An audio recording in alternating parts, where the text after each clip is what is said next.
much closer to Prague, Oklahoma, and Lincoln County. We're here with Representative Danny Morgan. Danny, thanks for coming by the offices, man. Always a pleasure to be with you guys.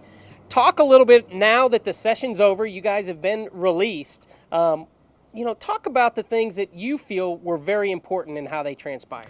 Well, first of all, I'll tell you, it was one of the craziest endings to a legislative session that I've ever been involved with. Last Friday evening at 5 o'clock, we were supposed to have adjourned both the House and Senate. Senate got locked up on an issue over there and held the vote open for 4 or 5 hours. And so we ended up running another resolution to say, no, we're going to stay until Wednesday. It just turned out to be a very interesting final couple of days. The House buckled down and we decided we wanted to finish on Friday. So we extended the session time through about 9 o'clock we finished up. And then the Senate had to come back Tuesday after Memorial Day to finish their work. But first of all, it was one of the strangest of closings that I've ever been associated with in the legislature out there. But we did it. We're home. You'll see a lot of us now back out in our districts visiting with our constituency. And I tell everybody now their homes and their property are all safe because the legislature is no longer in session and we won't go back in until February. Well, that's good to hear that we're safer.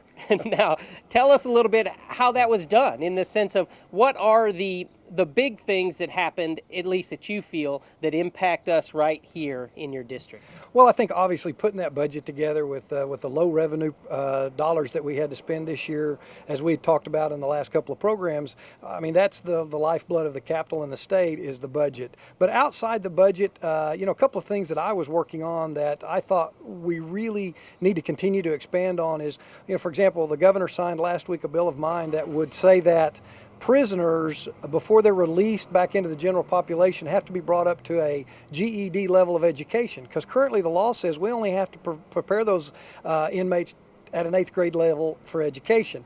And I'm telling you, an 8th grade education today, it just doesn't take you very far. And so they're already handicapped when they come out of being incarcerated because, they have this conviction on their records. But then if they don't have the educational background and the tools necessary to enter into society, and so we passed legislation that now brings their education level up to a GED standard before they are released back into general population. Those are some things that may not on the surface seem like a lot, but if we can cut down on the recidivism and the return back into the prison system by these individuals, then that saves taxpayers dollars. That saves, it lowers the criminal element in our communities. And so little things like that don't get a lot of fanfare, but I think will go a long way to helping our communities. Well, and when coming through a system like that, and we just went through high school graduations around here, I know that builds the self-esteem as well in the sense of accomplishment. So two things that benefit us from an economy standpoint, of course, is the budget being balanced, and we've come through with that, and now you're better educating our potential workforce for new buildup in our economy. And that's, when we go back to the budget, those are the other key items. Like when you talk about our career tech systems, we need career tech now more than ever, even I think in good times, because when you have a displaced worker who's been laid off, it gives our career tech an opportunity to do some job retraining, to bring these displaced workers in and say, if we have the resources, we can retrain them into those occupations where there's still a need, particularly in the medical field. There's still a lot of openings for properly trained medical providers in Oklahoma. So if we can take a displaced worker and retrain them, so that's why the budget has to reflect our priorities back into the retraining of displaced workers, for example. And of course, the career tech, they got funded, the higher education got funded? Higher education and career tech obviously are part of what I call the three-legged educational stool in Oklahoma. That's Common Ed, career tech, and higher education.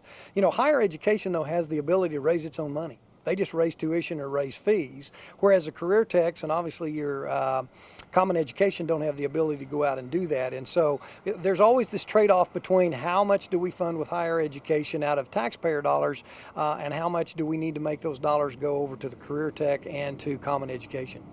Now, Danny, a two-part question. With the session ending, that doesn't mean, of course, that the work has stopped. First question in this two-part is, where did you get the idea for your legislation being passed of educating to a GED level the prisons?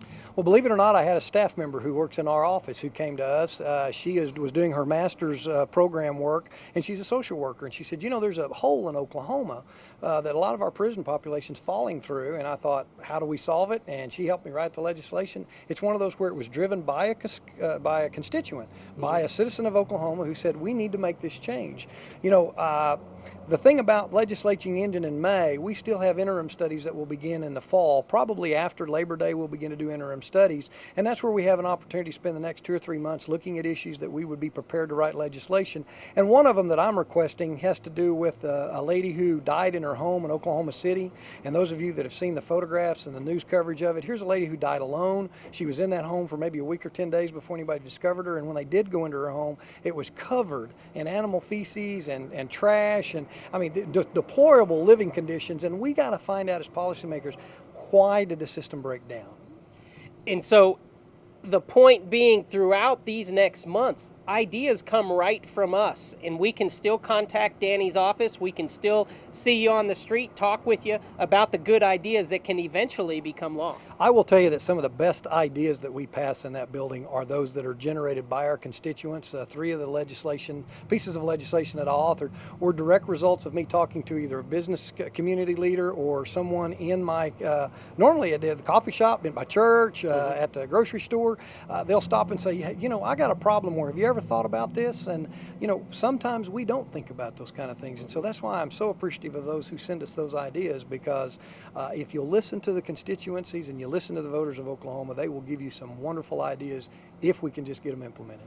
And Danny, we appreciate you as well for the good job that you've done up at the Capitol and always stopping in and being willing to talk. Always a great opportunity to visit with you guys. Thanks for the ability to get this out to our constituents.